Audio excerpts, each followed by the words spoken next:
Assalamualaikum warahmatullahi wabarakatuh. Pembunuhan Sayyidina Utsman telah menjadi sejarah kelam menyedihkan dalam peradaban Islam. Peristiwa ini menjadi sejarah yang menuai gejolak politik berdarah di zamannya. Sosok Sayyidina Utsman bin Affan sendiri dikenal sebagai sahabat Rasulullah yang luar biasa. Semangat perjuangan beliau dalam meluhurkan agama Islam tidak diragukan lagi. Pasalnya kedekatan sahabat Utsman dengan Rasulullah ini telah membentuk karakter sahabat Utsman sebagai sosok gagah pemberani yang selalu siap berlaga menyebarkan agama Islam yang hak. Namun akhir kehidupan dan perjuangannya, sahabat yang mulia ini wafat dengan kondisi yang sangat menyedihkan. Berikut kami rangkum biografi kehidupan dan sejarah pembunuhan sahabat mulia Utsman bin Affan. Sayyidina Utsman dilahirkan dari nasab keluarga yang kaya raya. Sosok dan sifatnya baik hati dan lembut. Beliau dilahirkan pada tanggal 579 Masehi atau sebelum Hijriyah. Ayah beliau bernama Affan bin Abi al-As, sedangkan ibunya bernama Arwa binti Quraisy. Sepeninggalan wafat ayahnya, Sayyidina Utsman mendapatkan warisan yang besar. Mengingat ayahnya adalah orang yang tajir kaya raya, beliau menjadi penerus bisnis dan usaha sang ayah.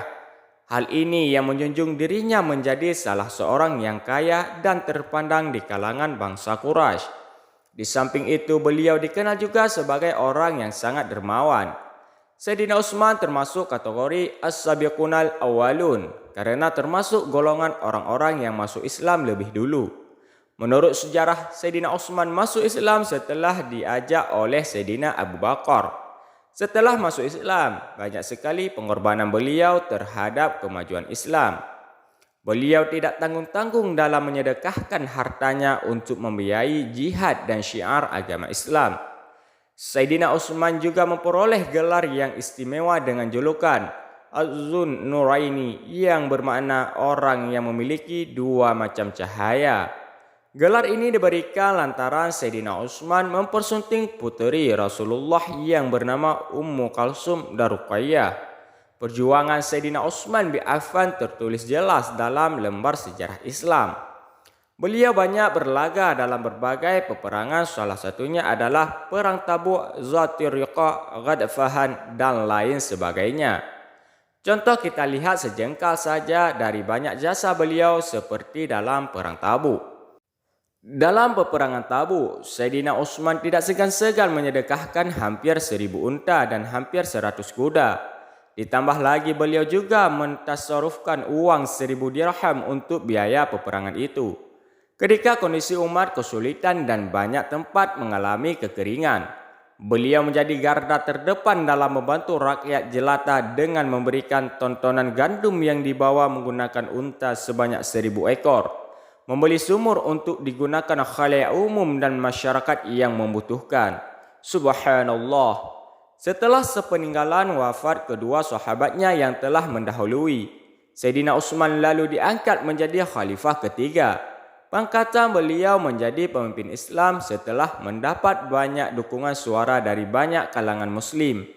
Beliau menjadi khalifah di masa yang sudah lumayan tua, yaitu pada umur 70 tahun. Keputusan ini menjadikan beliau satu-satunya khalifah yang tertua di antara yang lainnya. Khalifah Utsman menjadi pemimpin umat di saat struktur mapan dan baik. Namun di akhir masa kepemimpinannya banyak sekali para penentang atas kebijakan yang diberlakukan Sayyidina Utsman. Dari sinilah melahirkan banyak sekali pemberontakan di mana-mana. Mereka berusaha menggulingkan kekuasaan dan pemerintahan Khalifah Utsman. Para pemberontak tak segan-segan melakukan berbagai macam perlawanan dan tekanan. Tepat pada hari Jumat yang bertepatan dengan tanggal 12 Zulhijjah tahun 35 Hijriah, akhirnya terjadi peristiwa yang sangat pahit. Pengepungan terjadi di kediaman rumah Khalifah Utsman. Saat itu sayangnya sebagian sahabat-sahabat lainnya sedang berangkat ke Mekah untuk menunaikan ibadah haji. Di dalam rumah, Khalifah Utsman sedang melakukan aktivitas ibadah membaca Al-Quran dan dalam kondisi berpuasa. Setelah tahu bahwa dirinya dikepung banyak orang, maka Sayyidina Utsman memberikan perintah. Beliau menyuruh pintu rumahnya untuk dibuka dengan menaruh secercah harapan para pengepung tidak anarkis terhadap beliau yang sedang beribadah membaca Al-Quran. Tetapi nafsu setan sudah merasuk dalam jiwa para pengepung dan pemberontak. Salah seorang di antara mereka masuk untuk membunuh Khalifah Utsman. Dia mendekati Khalifah Utsman dengan menarik jenggotnya. Sang khalifah dengan santainya berkata, "Kamu jangan sentuh jenggotku ini, sebab dahulu bapakmu begitu menghormati ini jenggot." Akhirnya orang itu lalu pergi keluar meninggalkan khalifah.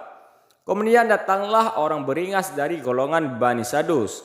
Dia masuk lalu mencekik leher sang khalifah yang sudah tua itu. Kejadian ini membuat sang khalifah sulit bernafas. Tak selang lama, tiba-tiba orang itu menebas Sayyidina Utsman dengan pedangnya yang tajam. Seketika, sang khalifah melindungi diri dengan tangan. Debasan pedang itulah menyebabkan tangan mulia sang sahabat Rasul ini putus dan berceceran darah. Orang beringas itu tidak menghiraukan kemuliaan sang khalifah.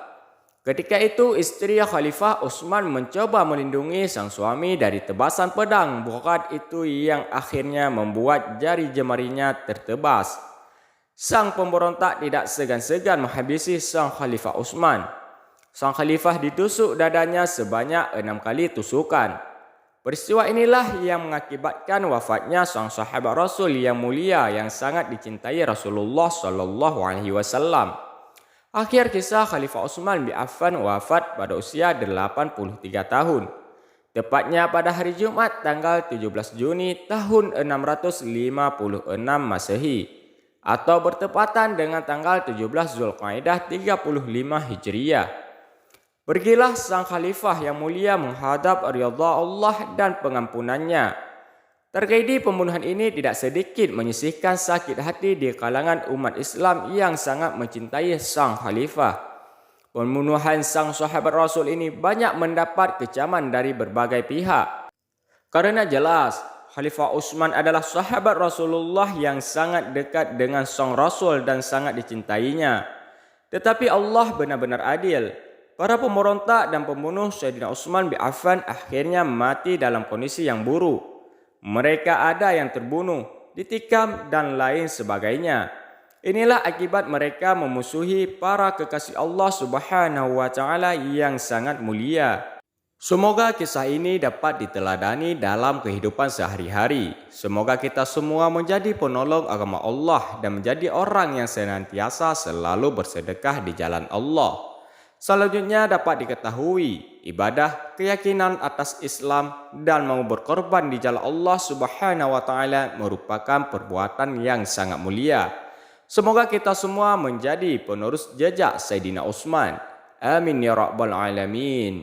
Wallahu a'lam bissawab.